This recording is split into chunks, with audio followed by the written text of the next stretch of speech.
నమస్కారం. శ్రీకర్ న్యూస్ కి స్వాగతం. ముందుగా ముఖ్యాంశాలు. ఓట్ల లెక్కింపు ప్రక్రియలో అత్యంత జాగ్రత్త వహించాలి. ఆర్ఓలకు కౌంటింగ్ ఏర్పాట్లు, లెక్కింపు ప్రక్రియపై శిక్షణ కార్యక్రమం. తక్షణ సమాచారం అందించేలా ఆర్ఓ ముందస్తు చర్యలు తీసుకోవాలి. కౌంటింగ్ కేంద్రంలోకి మొబైల్ ఫోన్లు అనుమతి లేదు.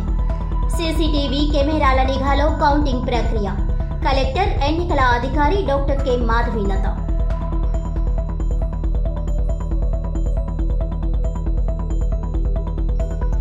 రాజమహేంద్రి వారసత్వ సంపద పరిరక్షణ కమిటీ సమావేశం. పలు ముఖ్య తీర్మానాలను ఆమోదించిన సభ్యులు.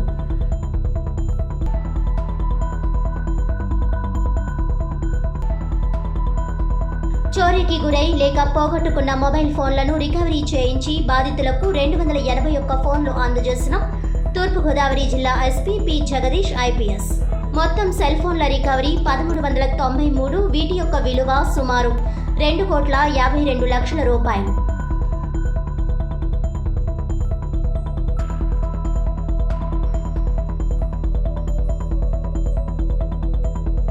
ఆర్యాపురంలో వేంచేసి ఉన్న శ్రీ సత్యనారాయణ స్వామివారి దేవస్థానంలో స్వామివారి దివ్య కళ్యాణం వైఖానస ఆగమన సాంప్రదాయం ప్రకారం ఆలయంలో కళ్యాణ క్రతువును ప్రారంభించిన వేద పండితులు. 2024 సార్వత్రిక ఎన్నికల ప్రక్రియలో భాగంగా జూన్ 4వ తేదీన ఓటింగ్ లెక్కింపు వాస్తవ పరిస్థితిని గమనించి ఆ మేరకు కౌంటింగ్ నిర్వహించే రోజున సిబ్బంది నియామకం చేపట్టాలని, ఎట్టి పరిస్థితుల్లోనూ కౌంటింగ్ కేంద్రాల్లోనికి మొబైల్ ఫోన్లు అనుమతించకూడదని కలెక్టర్, జిల్లా ఎన్నికల అధికారి డాక్టర్ కె మాధవీలత స్పష్టం చేశారు. సోమవారం ఉదయం కలెక్టరేట్ సమావేశ మందిరంలో కౌంటింగ్ ఏర్పాట్లు మరియు లెక్కింపు ప్రక్రియపై రిటర్నింగ్ అధికారులు, ఇతర సిబ్బందికి శిక్షణ కార్యక్రమం నిర్వహించారు. ఈ సందర్భంగా కలెక్టర్, జిల్లా ఎన్నికల అధికారి డాక్టర్ కె మాధవీలత మాట్లాడుతూ కౌంటింగ్ ఏర్పాట్ల నేపథ్యంలో చట్టపరమైన నిబంధనలు ఖచ్చితంగా పాటించాలని ఆదేశించారు. కౌంటింగ్ హాల్లోనికి మొబైల్ ఫోన్లో అనుమతి లేదని, ఆ మేరకు సంబంధిత ఆర్ఓ ఖచ్చితమైన తనిఖీలు నిర్వహించాల్సి ఉంటుందని పేర్కొన్నారు. నన్నయ్య యూనివర్సిటీ ఆవరణలోనికి ఎటువంటి వాహనాలు అనుమతించడం లేదని, ఇందుకోసం ప్రధాన ప్రవేశ ద్వారం దగ్గర 4 ఏసీ బస్సులను ఏర్పాటు చేస్తున్నట్లు తెలిపారు. ఉదయం 5 గంటల నుంచి ఓట్ల లెక్కింపుకు సంబంధించి కార్యాచరణ సిద్ధం చేసుకుని ఆ మేరకు ప్రణాళిక సిద్ధం చేసుకోవాలని కోరారు. కౌంటింగ్ సిబ్బంది తప్ప మిగతా ఎవరిని కౌంటింగ్ ప్రాంతంలోనికి అనుమతించరాదని అన్నారు. రిటర్నింగ్ అధికారి యొక్క మొబైల్ ఫోన్ మాత్రమే కౌంటింగ్ హాల్లోనికి తీసుకుని వెళ్లే అవకాశం ఉందని, వాటి ద్వారా రౌండ్ వారీగా సమాచారం ఇవ్వవలసి ఉంటుందని కలెక్టర్ తెలియజేశారు. అధికారిక కమ్యూనికేషన్ విభాగంలో అధికారులకు, సిబ్బందికి సిట్టింగ్ ఏర్పాట్లు, STD, fax, printer and internet సౌకర్యంతో పాటు ప్రధాన ఎన్నికల అధికారికి తక్షణ సమాచారం కోసం హైస్పీడ్ ఇంటర్నెట్ కనెక్షన్, కంప్యూటర్తో పాటు ఒక హాట్లైన్ ఏర్పాటు చేసుకోవాలని, వీటి పర్యవేక్షణ కోసం సీనియర్ అధికారిని నియమించాలని అన్నారు. పరిశీలకుల గదిలో phone, fax, internet, TV, protocol బృందం సిబ్బంది అందుబాటులో ఉంచడం కోసం తగిన జాగ్రత్తలు తీసుకోవడం ముఖ్యమని అన్నారు. మీడియా సెంటర్, ప్రత్యేక హాల్, సహేతుకమైన సౌకర్యాలు, telephone, fax systems, internet, senior ఆఫీసర్ను నియమిస్తున్నట్లు తెలిపారు. కౌంటింగ్ ప్రక్రియ పరిశీలన కోసం ఎస్కాట్ మీడియా గ్రూపులు ఏర్పాటు చేసుకోవాలని, కేటాయించిన స్థలం వరకు తక్కువ వ్యవధి కోసం మాత్రమే అనుమతించాల్సి ఉంటుందని అన్నారు. మీడియా సెంటర్ వరకు మొబైల్ ఫోన్లను అనుమతించవచ్చునని తెలియజేశారు. అప్డేషన్ కోసం పబ్లిక్ కమ్యూనికేషన్ రూమ్, ప్రకటనల కోసం లౌడ్ స్పీకర్, కంప్యూటర్ సౌకర్యాలు, ఎక్సెల్ షీట్, ఎంకోర్ సైట్లో సమాచారం క్రోడీకరించడానికి తగిన సిబ్బందిని ఏర్పాటు చేసుకోవాలని పేర్కొన్నారు. ప్రతి టేబుల్ వద్ద స్టేషనరీ మరియు ఇన్ఫర్మేషన్ షీట్లు, అదనపు సిబ్బంది కోసం ఏర్పాట్లు, మొబైల్ ఫోన్ల డిపాజిట్ కౌంటర్ ఏర్పాట్లు చేస్తున్నట్లు తెలిపారు. కౌంటింగ్ ఏజెంట్స్కు నియామక ఉత్తర్వులు, టేబుల్ కేటాయింపుల కోసం చర్యలు తీసుకోవాలని అన్నారు. రౌండ్ వారీగా వివరాలు సంబంధిత రిటర్నింగ్ అధికారి, డిజిగ్నేటెడ్ అధికారిని నియమించుకొని వారి ద్వారా మీడియా విభాగంకు సమాచారం అందజేయాలని అన్నారు. ఈ శిక్షణ కార్యక్రమంలో joint collector N Tej Bharat power point presentation ద్వారా కౌంటింగ్ ప్రక్రియ, ఏర్పాట్లపై లేఅవుట్, రిటర్నింగ్ అధికారి బాధ్యతలు నిర్వహించాల్సిన విధులు, భౌతిక ఏర్పాట్లు, మెటీరియల్ అవసరాలు, సిబ్బంది అవసరాలు, భద్రతా ఏర్పాట్లపై సమగ్ర సమాచారాన్ని అందజేశారు. పోస్టల్ బ్యాలెట్ ఓట్ల లెక్కింపు కోసం పీసీఎన్ హోల్ బాక్స్ను టేబుల్ ఏర్పాట్లు చేసుకోవాలని తెలిపారు. సమావేశంలో Rajahmundry rural RO JC N Tej Bharat, Rajahmundry urban RO municipal commissioner K Dinesh Kumar, Kovvur RO sub collector Ashutosh Srivastav, DRO G Narasimhulu, Rajanagaram RO RDO A Chaitravarshini, Gopalapuram RO KL Sivajyothi, Anaparthi RO M Madhuri, Nidadavolu RO RV Ramana Naik, Rajahmundry parliament సహాయ రిటర్నింగ్ అధికారి SDC R Krishnanaik, trainee deputy కలెక్టర్లు M Bhanuprakash, P సువర్ణ, సహాయ returning అధికారులు, ఇతర ఎన్నికల సిబ్బంది తదితరులు పాల్గొన్నారు.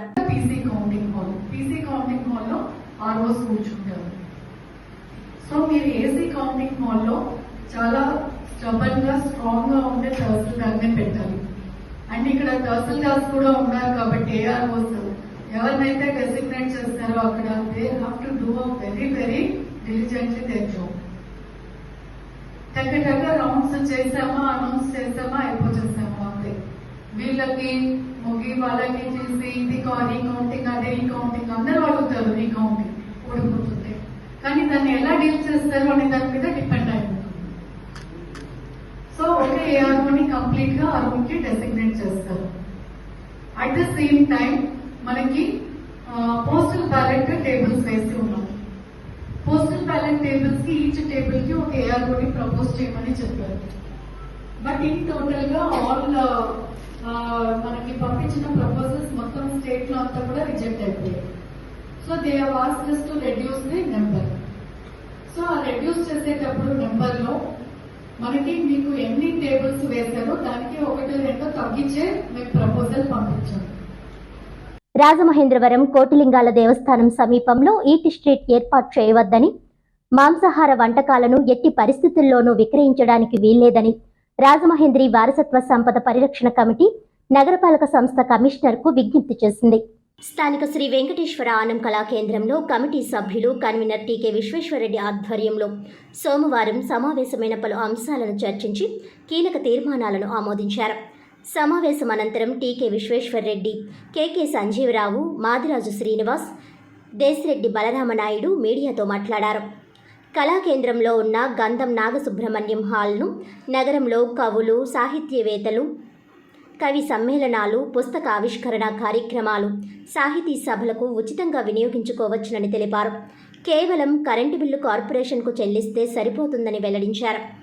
టౌన్ హాల్ రోడ్లో ఉన్న కందుకూరి వీరేశలింగం పుర మందిరం ఆధునీకరణ పనులు ఇప్పటికే పూర్తయ్యాయని, త్వరితగతిన ప్రారంభించి అందుబాటులోకి తెచ్చుకునేందుకు పుర మందిరం అధ్యక్షుడు మద్దూరి శివసుబ్బారావుతో మాట్లాడడం జరిగిందన్నారు.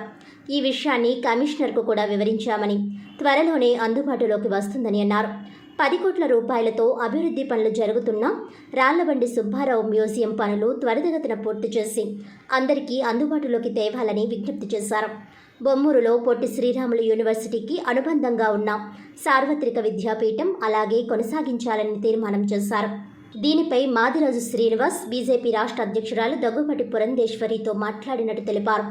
ఈ సమావేశంలో కమిటీ కన్వీనర్ కృష్ణకుమార్, సభ్యులు పట్నాయక్, ఎల్వి ప్రసాద్, కేకే సంజీవరావు, దేశిరెడ్డి బలరామనాయుడు, మాదిరాజు శ్రీనివాస్ తదితరులు పాల్గొన్నారు. మరి మధ్యకాలంలో ఎలక్షన్ హడావుడి, ఎలక్షన్ గొడవ వల్ల కొంత మధ్యలో గ్యాప్ రావడం జరిగింది. ముఖ్యంగా మెయిన్ విషయాలు ఏంటంటే, ఏదైతే వీరేశలింగం పురమందిరం ఉందో ఆ పురమందిరంలో ఉన్నటువంటి రిపేర్ వర్క్స్, మెయింటెనెన్స్ వర్క్లు అన్నీ కూడా కంప్లీట్ చేయడం జరిగింది. కొన్ని కారణాల వల్ల అది ఓపెనింగ్ జరగలేదు. మొన్ననే కమిటీ ప్రెసిడెంట్ అయినటువంటి మద్దూరి శివసుబ్బారావు గారితో మాట్లాడటం జరిగింది. మరి త్వరలోనే ఆ వీరేశలింగం పురమందిరం టౌన్ హాల్ ఏదైతే ఉందో దాన్ని ప్రజలందరికీ కూడా అందుబాటులో ఉండేలాగా ఓపెనింగ్ చేసి దాన్ని అందుబాటులోకి తీసుకురావాలని చెప్పి తీర్మానం చేయడం జరిగింది. ఇదే విషయాన్ని కమిషనర్ గారు కూడా చెప్తే, మీరు ఎప్పుడంటే అప్పుడు కావాలంటే అప్పుడు ఎలక్షన్ కోడ్ అయిపోయిన వెంటనే దాన్ని ఓపెనింగ్ చేద్దామని చెప్పి కమిషనర్ గారు కూడా చెప్పడం జరిగింది. ఇక రెండో విషయం ఏంటంటే, గంధం నాగసుబ్రహ్మణ్యం గారు కళావేదిక అని చెప్పి పైన ఒక హాల్ ఉందండి. ఈ పైన మెట్ల పైన ఆనం కళా కేంద్రంలో లెఫ్ట్ సైడ్లో ఆ హాల్ని ఎవరైతే సాహితీ సభలు, అలాగే ఎవరైతే ఈ కవులకి సంబంధించి వాళ్ళందరూ ఏదైతే మీటింగ్లు కానీ, కవి సమ్మేళనాలు కానీ, రిహార్సల్ కానీ పుస్తకావిసర్లు కానీ ఏ పెట్టుకున్నా సరే ఆ గంధం నాగసుబ్రహ్మణ్యం హాల్లో ఎవరైనా ఫ్రీగా పెట్టుకోవచ్చు. అది సంఘాల కళాకారులకి కళావేదికి సంబంధించిన మీటింగ్లు కానీ ఏమన్నా ఫ్రీగా పెట్టుకోవచ్చు. ఓన్లీ దానికి కాలిన కరెంటు బిల్లు మాత్రమే కట్టాలని చెప్పి కమిషనర్ గారు చెప్పడం జరిగింది. కాబట్టి అందరూ కూడా మరి ఎవరైతే కవులు కానీ లేకపోతే ఈ పుస్తకాలు రాసే అందరూ కూడా మన రాజమండ్రిలో ఎక్కడా వాళ్ళు మీట్ అవడానికి సరైన ప్లేస్ లేదు. ఇక పైన వాళ్ళు ఫ్రీగా ఈ గంధం నాగసుబ్రహ్మణ్యం గారి యొక్క ఈ కళావేదికని ఫ్రీగా ఉపయోగించుకుని దానికి ఏదైతే కరెంటు బిల్లు 200-300 కరెంటు బిల్లు అయితే అది మాత్రమే కట్టుకునే అవకాశం కల్పించారు, కమిషనర్ గారు చెప్పారు.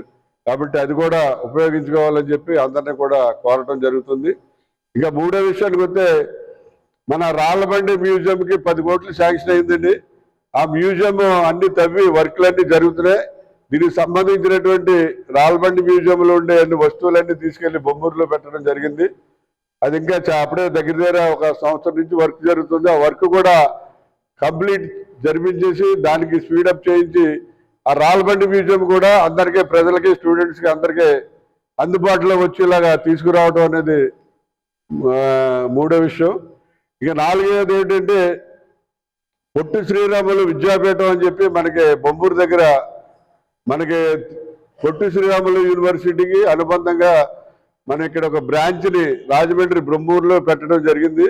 10 సంవత్సరాలు అయింది. యూనివర్సిటీ మాత్రం హైదరాబాద్లోనే ఉంది. పొట్టి శ్రీరాములు తెలుగు యూనివర్సిటీ హైదరాబాద్లో ఉంది. మంది మాత్రం పీఠంలాగా అలాగే ఉంచారు. ఇప్పుడు ఏదైతే ఉందో దాన్ని మొన్ననే మన మాదిరాజ్ శ్రీనివాస్ గారు పురంధేశ్వరి గారిని వాళ్ళని అందరూ తీసుకెళ్లి చూపించడం కూడా జరిగింది. దాన్ని ఒక యూనివర్సిటీగా తెలుగు యూనివర్సిటీగా మార్పించి మన రాజమండ్రిలోనే తెలుగు యూనివర్సిటీగా కంటిన్యూ అవడం కోసం మరి వారసత్వ సమితి కమిటీ కృషి చేయాలని చెప్పి కూడా తీర్మానం చేయడం జరిగింది. ఇంకా ఐదో విషయం ఏంటంటే కోట్లింగాల గుడి దగ్గర మన కమిషనర్ గారు రీసెంట్ గా ఈట్ స్ట్రీట్ పెట్టాలని ఒక ప్రపోజల్ చేశారు. మరి ఈట్ స్ట్రీట్ అన్న తర్వాత అక్కడ నాన్ వెజిటేరియన్ ఐటమ్స్ కూడా అమ్మడం జరుగుతుంది. అది కొంచెం గుడికి దూరంగా కనీసం ఒక 1/2 కిలోమీటర్ దూరంలో గుడికి సంబంధం లేకుండా గుడి కోట్లింగాల రేవుకి సంబంధం లేకుండా కొంచెం దూరంగా ఉండేలాగా ఈట్ స్ట్రీట్ ఏర్పాటు చేసుకోవాలని చెప్పి కూడా కమిషనర్ కోరటం కూడా జరుగుతుంది. ఈట్ స్ట్రీట్ అనేది పెట్టడం జరిగింది. దానికి నగరంలో ఎవరు కూడా దాన్ని అబ్జెక్షన్ చేయలేదు. ఎందుకంటే నగరానికి దూరంగా ఉంది.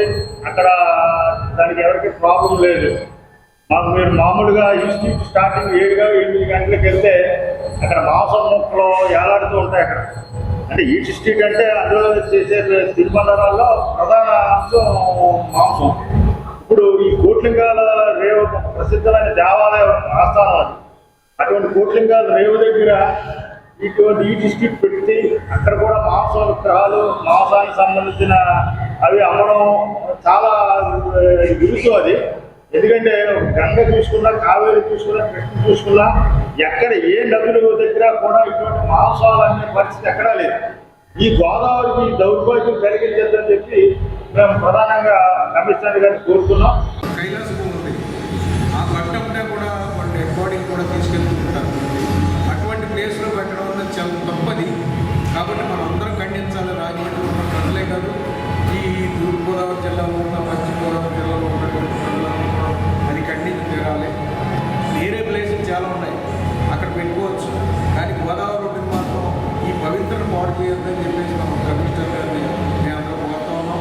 ఒకవేళ కాదుకూడదని మొండిగా చేస్తే మాత్రం మా కమిటీ తరఫున ఫర్దర్గా అక్కడ నిరాహారదీక్షలు కానీ లేదంటే ప్రజలందరికీ కూడా ఎడ్యుకేట్ చేసి అక్కడ లేకుండా ఉండడం కోసం మేము కృషి చేస్తామని చెప్పేసి ఈ పత్రిక ముఖ్యంగా కమిషనర్ గారు కోరుతా ఉన్నాం. అటువంటి పరిస్థితి రాదని కూడా చూస్తానని చెప్పి ఆశిస్తున్నాం.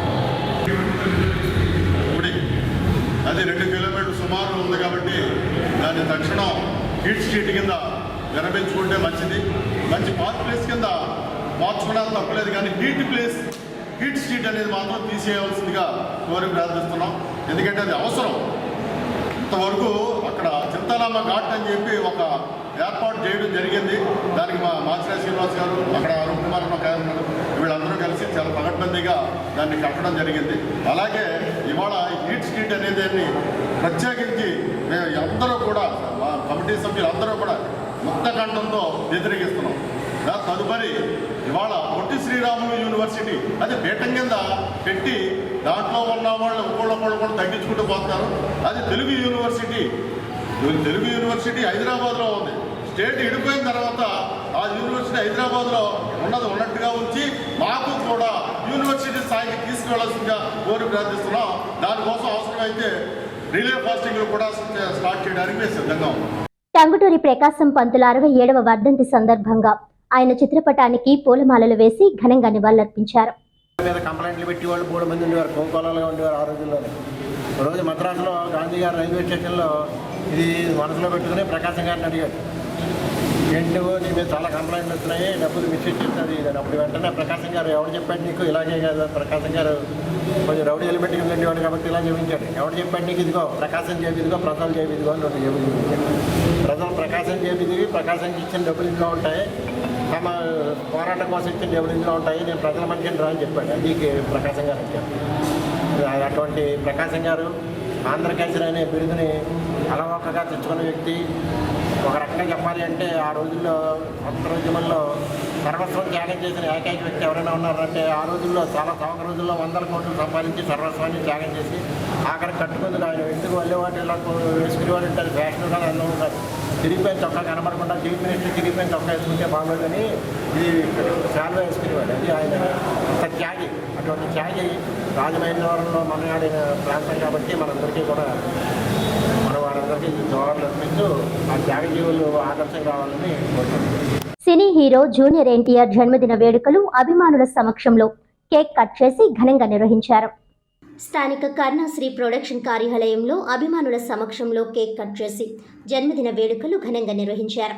ఈ కార్యక్రమంలో చెరుకూరి భరత్ చౌదరి, తూర్పుగోదావరి జిల్లా డిస్ట్రిబ్యూటర్ల association president Gourishankar, Anushri cinemas manager Haribabu, Mythri films distributor manager Sattireddy, Nandamuri fans association అధ్యక్షులు Gorrela Ramana, mega fans association అధ్యక్షులు ఏడిద బాబీ సమక్షంలో ఎన్టీఆర్ పుట్టినరోజు వేడుకలు ఘనంగా జరిగాయి. తారక రామారావు గారు మనవడైన నందమూరి జూనియర్ ఎన్టీఆర్ పుట్టినరోజు సందర్భంగా ఇవాళ చాలా దుఃఖంగా అన్నదానాలు, భోజనాలు ఇవన్నీ పెడుతున్నారు. ప్రతి సంవత్సరం కూడా ఇక్కడ మేము పెట్టేవాళ్ళు. సంవత్సరం కూడా జూనియర్ ఎన్టీఆర్ ఫ్యాన్స్ అంతా కూడా ప్రతి జిల్లాలో కూడా చాలా గొప్పగా చేస్తారు. అలాగే మన జిల్లాలో కూడా కేక్ కటింగ్ అయ్యి పెట్టాము రాజమండ్రిలోని.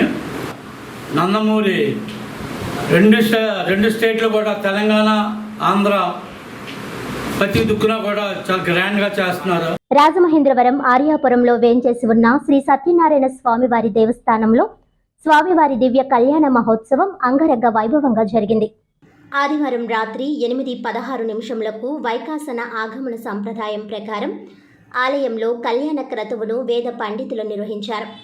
ఆలయం కళ్యాణ వేదికపై కళ్యాణ బ్రహ్మ పివిజి రవిబాబు, ఆలయ అర్చక స్వాములు పి సత్య శ్రీనివాసాచార్యులు, వైఖానస ఆగమ పండితులు పి పవన్ కుమారాచార్యులు, పి నిరంజనాచార్యులు, ఆలయ టీటీడీ వేద పండితులు బ్రహ్మశ్రీ దువ్వూరి సూర్యప్రకాష్ యజ్ఞేశ్వర సోమయాసులు, గాడేపల్లి వెంకటరమణ, మల్లాది సీతారామ శర్మ అవధానుల పర్యవేక్షణలో కళ్యాణ క్రతువు కన్నుల పండువగా సాగింది. వేద మంత్రాలు మారుమ్రోగగా స్వామి అమ్మవార్ల దివ్య కళ్యాణ మహోత్సవాన్ని తిలకించిన భక్తులు ఆనంద పారవస్యంలో మునిగి తేలారు.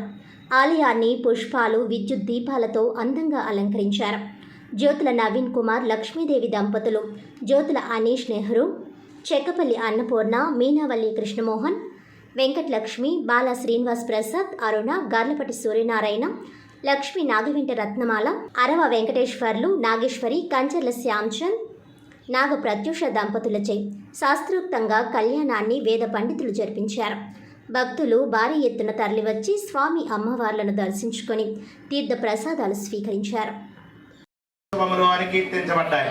అటువంటి బ్రహ్మోత్సవాలు ఆ స్వామివారికి బ్రహ్మగారు కడిగినటువంటి పాద ప్రక్షాళనతో ప్రారంభించబడ్డాయి కనుక ఆ బ్రహ్మ కడిగినటువంటి పాదము అనేటువంటి సంకీర్తనతో చక్కగా స్వామివారిని కీర్తన చేశారు. వాద్యగారు మంత్రపూర్వకంగా ఆపపాద వనేజనే ద్విషంతం నాశయంతుమే అస్మిన్ కులే బ్రహ్మవర్చస్సదాని అని స్వామివారిని ప్రార్థన చేసి పాద ప్రక్షాళన గావించుకుని విష్ణు పాదోద్భవం శుద్ధం సర్వమంగళదాయన విష్ణు పాదముల నుంచి ఉద్భవించినటువంటి గంగ ఎంత పవిత్రత అయితే పొంది ఉన్నదో మనందరూ కూడా చూస్తూ ఉన్నాం. హరిద్వారని అంటే హరిని దర్శించడానికి ద్వారంగా ఉన్నటువంటి నగరం హరిద్వార్ కనుక ఆ ఋషికేశ్ నుంచి గంగ పంచగంగములు మిశ్రితమైనటువంటి ప్రదేశంగా ఋషికేశులో తపస్సులు ఆచరించినటువంటి ఋషులందరూ కూడా మోక్ష మార్గానికి దారిని వెతుక్కుంటూ ఆ బదరీనాథులో ఉన్నటువంటి శ్రీమన్నారాయణమూర్తిని దర్శనం చేస్తారు. అటువంటి నారాయణ స్వరూపుడైనటువంటి శ్రీమన్నారాయణమూర్తిగా సత్యదేవుని మనం ఆహ్వానం చేసుకుని స్వామివారికి రమాదేవి అనేటువంటి కన్యామణిని సమర్పించడానికి స్వామివారికి పాద ప్రక్షాళన వరపూజా కార్యక్రమాన్ని చేసుకుంటూ నూతన వస్త్రాలను సమర్పణ చేయాలి.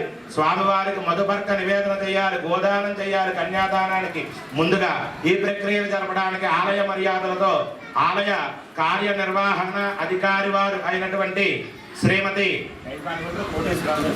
కోటేశ్వరరావు గారు, శ్రీమతి సత్యవాణి దంపతులు స్వామివారికి అమ్మవారికి భక్తి శ్రద్ధలతో నమస్కరించి ఆలయ మర్యాదలతో సమర్పిస్తూ ఉన్నటువంటి నూతన దేవాదాయ ధర్మాదాయ శాఖ ఆర్యాపురం రాజమహేంద్రవరంలో కొలువైన శ్రీ రమా సత్యనారాయణ స్వామి దేవస్థానంలో కళ్యాణ వైభవాలు అత్యంత వైభవంగా జరుగుతున్నవి. ఈ సందర్భంలో నిన్న స్వామివారికి రాట ముహూర్తం, పెళ్ళికొడుకు పెళ్ళికూతురు కార్యక్రమం జరిగింది. అలాగే ఈరోజు 8:16 స్వామివారి కళ్యాణం అత్యంత వైభవంగా జరుగుతున్నది. అలాగే ఈరోజు సాంస్కృతిక కార్యక్రమాలు కూడా కళ్యాణ మండపంలో ఏర్పాటు చేయడం జరిగింది. అలాగే రేపు 20వ తారీఖున సదస్సు కార్యక్రమం జరుగుతున్నది. అలాగే ఎల్లుండి 21న మనకి చక్రస్థానము, అలాగే పుష్పోత్సవ కార్యక్రమాలు కూడా ఉన్నవి. 25వ తారీఖున స్వామివారి కళ్యాణ సందర్భంగా మహా అన్నదాన సమారాధన కూడా జరుగుతున్నది. కాబట్టి 50 మంది భక్తులు కూడా ఈ కార్యక్రమంలో పాల్గొని స్వామివారి కృపకు పాత్రులు కావాల్సిందిగా కోరుచున్నాను. ఇట్లు కార్యనిర్వహణాధికారి.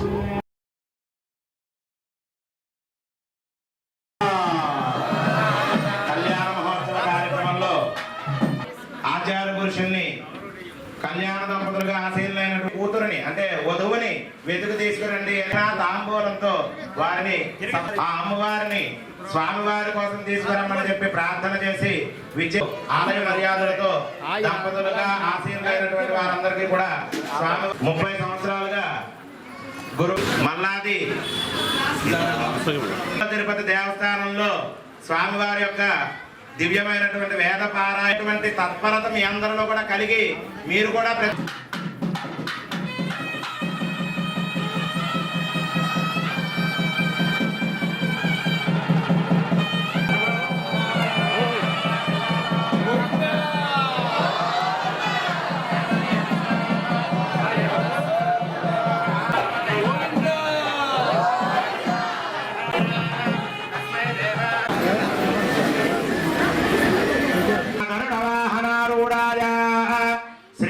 కౌస్తుభాలంకృతాయ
ఏపీ హైకోర్టు న్యాయవాదుల సంఘానికి అమరావతిలో జరిగిన ఎన్నికల్లో రాజమహేంద్రవరం నగరానికి చెందిన న్యాయవాది కోదాటి రమ్యకృష్ణ లైబ్రరీ సెక్రటరీగా 787 ఓట్లతో ఎన్నికయ్యారు.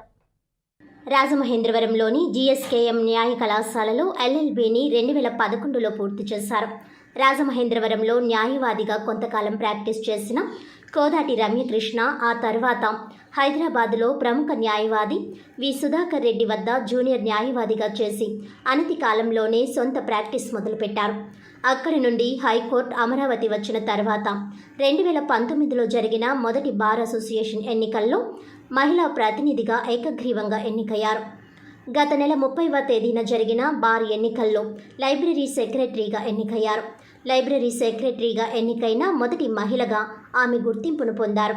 లైబ్రరీ సెక్రటరీగా లైబ్రరీ నిర్వహణ విస్తరణ దిశగా తన విధులను సమర్థవంతంగా నిర్వర్తిస్తానని కోదాటి రమ్యకృష్ణ తెలిపారు. హైకోర్టు లైబ్రరీ సెక్రటరీగా కోదాటి రమ్యకృష్ణ ఎన్నిక పట్ల రాజమండ్రి బార్ అసోసియేషన్కు చెందిన పలువురు న్యాయవాదులు హర్షం వ్యక్తం చేశారు. సెల్ ఫోన్లు పోగొట్టుకున్న బాధితుల కోసం సెంట్రల్ గవర్నమెంట్ వారు సిఈఐఆర్ సేవలను ప్రారంభించారు. ఇటీవల కాలంలో మొబైల్ ఫోన్లు మిస్సింగ్ కేసులు ఎక్కువైనందున అడిషనల్ ఎస్పీ క్రైమ్స్ టి సర్కార్ గారు మరియు డిఎస్పీ క్రైమ్స్ శ్రీనివాస్ మూర్తి పర్యవేక్షణలో పోగొట్టుకున్న మొబైల్స్ను బాధితులకు అందజేసే నిమిత్తం ప్రత్యేక బృందాలు ఏర్పాటు చేసి అత్యధిక సాంకేతిక పరిజ్ఞానంను ఉపయోగించి సిఈఐఆర్ అప్లికేషన్ ద్వారా మిస్సింగ్ మొబైల్ ఫోన్లను గుర్తించి రికవరీ చేయడం జరిగింది. నేను రాజానగరం గ్రామ నివాసి. నా పేరు పసలపూడి ప్రకాశరావు. నాది రాజానగరంలో పాన్ షాప్ నిర్వహిస్తున్నానండి. నేను నా ఫోను ఫిబ్రవరి నెలలో పోయిందండి. ఫోన్ పోయిన వెంటనే రాజానగరం పోలీస్ స్టేషన్కి కంప్లైంట్ చేశానండి. పోలీసు వెంటనే స్పందించి కంప్లైంట్ తీసుకున్నారండి. నా ఫోన్ తొందరలోనే రికవర్ చేసి నా ఫోన్ నాకు ఇప్పించినందుకు తూర్పుగోదావరి జిల్లా పోలీసు వారికి ధన్యవాదాలండి. అలాగే ఎస్పీ గారికి కూడా ధన్యవాదాలు తెలియజేస్తున్నాను. ఇసుక త్రవ్వకాల నేపథ్యంలో ఓపెన్ రిచెస్ బోట్స్మ్యాన్ సొసైటీ డ్రెడ్జింగ్ పనులపై వస్తున్న ఫిర్యాదుల మేరకు అధికారులతో కలిసి క్షేత్రస్థాయిలో పర్యటన చేయడం జరిగిందని జిల్లా కలెక్టర్ డాక్టర్ కె మాధవిలత తెలియజేశారు. ఆదివారం సాయంత్రం సుమారు 4 గంటల పాటు కడియం, పెరవలి, నిడదవోలు, తాళ్లపూడి, కొవ్వూరు మండలాల్లోని ఇసుక రీచ్లను అధికారులతో కలిసి తనిఖీలు నిర్వహించారు. ఈ సందర్భంగా కలెక్టర్ మాధవిలత మాట్లాడుతూ గోదావరి నదీ ప్రాంతంలో ఇరిగేషన్ శాఖ అధికారులు అనుమతితో త్రవ్వకాలు జరుగుతున్నట్లు తెలిపారు.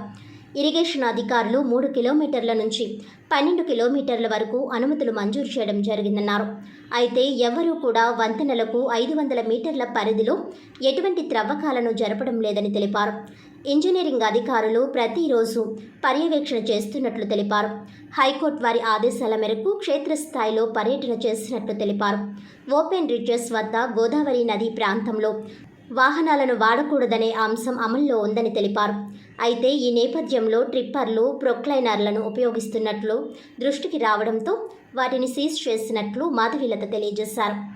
బోట్స్మెన్ సొసైటీ వారు కూడా డ్రెడ్జింగ్ చేయకూడదని, అయితే డ్రెడ్జింగ్ కోసం అనుమతులు పొందిన వారు మాత్రమే చేసుకోవచ్చునని అన్నారు. ఇసుక డంపింగ్ చేసిన ప్రాంతాల్లో ఆ విధంగా డ్రెడ్జింగ్ చేసిన ఇసుకను బోట్స్మెన్ సొసైటీ ద్వారా అమ్మకాలు చేసుకునే వాహనాల ద్వారా రవాణా చేసే అవకాశం ఉందని పేర్కొన్నారు. స్టాక్ పాయింట్స్ వద్ద వాహనాలు ఉపయోగించుకునే అవకాశం ఉందని తెలిపారు. ఈ నేపథ్యంలో జిల్లా వ్యాప్తంగా ఉన్న ఓపెన్ రిచెస్ అధికారులతో కలిసి పర్యటన చేసి ఓపెన్ రిచెస్లకు అనుమతులు ఇచ్చిన వారికి ప్రభుత్వ ఉత్తర్వులను, నియమ నిబంధనలను తెలియజేయడం జరిగిందన్నారు. కడియం మండలం బొర్రిలంక వేమగిరి ఓపెన్ ఇసుక రిచ్, పెరవలి మండలానికి చెందిన తీపర్రు, ఉసులుమర్రు, పెండ్యాల, కానూరు, నిడదవోలు మండలానికి చెందిన పందలపర్రు, కొవ్వూరు మండలం కుమారదేవం, చిడిపి, తాళ్లపూడి మండలం వేగేశ్వరపురం, బల్లిపాడు కలెక్టర్ వెంట రాజమండ్రి డివిజన్లో joint collector N Tej Bharat, RDO A Chaitravarshini, mines ADM Subrahmanyam, SEBI అధికారి V Somasekhar, ground water DD Y Srinivas, జిల్లా పంచాయతీ అధికారి డి రాంబాబు, ఇరిగేషన్ అధికారి ఆర్ కాశీ విశ్వేశ్వరరావు తదితరులు కొవ్వూరు డివిజన్లో సబ్ కలెక్టర్ అశుతోష్ శ్రీవాత్సవ్ ఇతర అధికారులు పాల్గొన్నారు. ఒకటి ఓపెన్ రీచెస్, ఒకటి బోట్స్మెన్ సొసైటీస్, ఒకటి మూడోది డ్రెడ్జింగ్. అయితే మనకి డ్రెడ్జింగ్ వెహికల్స్ కూడా రోజు పేపర్లో వస్తూ ఉన్నాయి. వీటికి ఏంటి అంటే ఆల్రెడీ ఇరిగేషన్ డిపార్ట్మెంట్ వాళ్ళు టెండర్స్ పిలిచి పర్మిషన్స్ ఇవ్వడం జరిగింది. 3 కిలోమీటర్స్ నుంచి 12 కిలోమీటర్స్ పాయింట్ వరకు ఇచ్చారు. అయితే వాళ్ళు ఎవరు కూడా 500 మీటర్స్ మనకి బ్రిడ్జ్ దగ్గర చేయకూడదు. అది మటుకు వాళ్ళకి స్ట్రిక్ట్గా చెప్పి ఉన్నాము. డైలీ మన ఇంజనీర్స్ కూడా వెళ్ళి, ఇరిగేషన్ ఇంజనీర్స్ కూడా మానిటర్ చేస్తున్నారు అది చేయకుండా. సో ఈ 3 రకాల పర్మిషన్స్కి సంబంధించి శాండ్ ఎక్స్కవేషన్ అనేది మన జిల్లాలో జరుగుతూ ఉంటుంది. అయితే ఓపెన్ రీచెస్లో ఎక్కడ కూడా వెహికల్స్ వాడకూడదు అనేది మన ఉద్దేశం కాబట్టి దానికి సంబంధించి నిన్న కూడా టీపర్లో మనకి వెహికల్స్ ఉంటే అవి సీజ్ చేయడం జరిగింది, ప్రొక్లైనర్స్ అవి. అదేవిధంగా బోట్స్మెన్ వాళ్ళు కూడా డ్రెడ్జింగ్ చేయకూడదు. కాకపోతే డ్రెడ్జింగ్కి పర్మిషన్ ఇచ్చిన వాళ్ళు మటుకు డ్రెడ్జింగ్ చేయొచ్చు. సో వాళ్ళు ఏం చేస్తున్నారంటే డ్రెడ్జింగ్ చేసిన శాండ్ బోట్స్మెన్ ద్వారా అమ్ముతున్నారు. అది చేసుకోవచ్చు, వాళ్ళ ఇంటర్నల్ అరేంజ్మెంట్స్. సో బయట మనకి స్టాక్ పాయింట్స్ పెట్టి ఉన్నారు. స్టాక్ పాయింట్స్ దగ్గర వెహికల్స్ వాడచ్చు, ఎందుకంటే అది లోడింగ్కి అన్లోడింగ్కి అక్కడ వెహికల్స్ వాడచ్చు. సో ఈ పద్ధతి జరుగుతూ ఉంది జిల్లాలో. అయితే ఈరోజు మనం ఓపెన్ రీచెస్ అన్ని చెక్ చేయడం జరిగింది. చేసి మనం వాళ్ళకి కూడా, మనకి ఎవరికైతే ఓపెన్ రీచెస్కి పర్మిషన్ ఇచ్చామో వాళ్ళ కండిషన్స్ అన్ని వివరించి ఎక్కడ కూడా మెషినరీ వాడకుండా జాగ్రత్తలు అనేది తీసుకోవడం జరుగుతుంది. వార్తల్లోని ముఖ్యాంశాలు మరోసారి. ఓట్ల లెక్కింపు ప్రక్రియలో అత్యంత జాగ్రత్త వహించాలి. ఆర్ఓలకు కౌంటింగ్ ఏర్పాట్లు, లెక్కింపు ప్రక్రియపై శిక్షణ కార్యక్రమం. తక్షణ సమాచారం అందించేలా ఆర్ఓ ముందస్తు చర్యలు తీసుకోవాలి. కౌంటింగ్ కేంద్రంలోకి మొబైల్ ఫోన్లు అనుమతి లేదు. సీసీటీవీ కెమెరాల నిఘాలో కౌంటింగ్ ప్రక్రియ. కలెక్టర్, ఎన్నికల అధికారి డాక్టర్ కె మాధవీలత.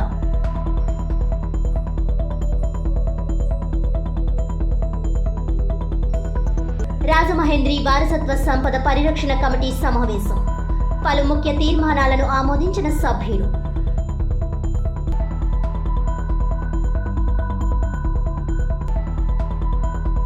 చోరీకి గురై లేక పోగొట్టుకున్న మొబైల్ ఫోన్లను రికవరీ చేయించి బాధితులకు 281 ఫోన్లు అందజేసిన తూర్పుగోదావరి జిల్లా ఎస్పీ పి జగదీష్ ఐపీఎస్.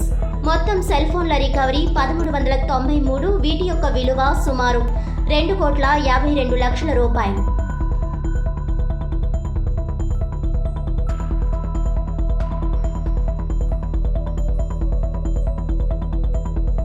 ఆర్యాపురంలో వేంచేసి ఉన్న శ్రీ సత్యనారాయణ స్వామివారి దేవస్థానంలో స్వామివారి దివ్య కళ్యాణం వైఖానస ఆగమన సాంప్రదాయం ప్రకారం ఆలయంలో కళ్యాణ క్రతువును ప్రారంభించిన వేద పండితులు. ఈనాటి వార్తలు ఇంతటితో సమాప్తం. తిరిగి వచ్చే బులెటిన్లో మళ్ళీ కలుద్దాం. అంతవరకు సెలవు. నమస్కారం.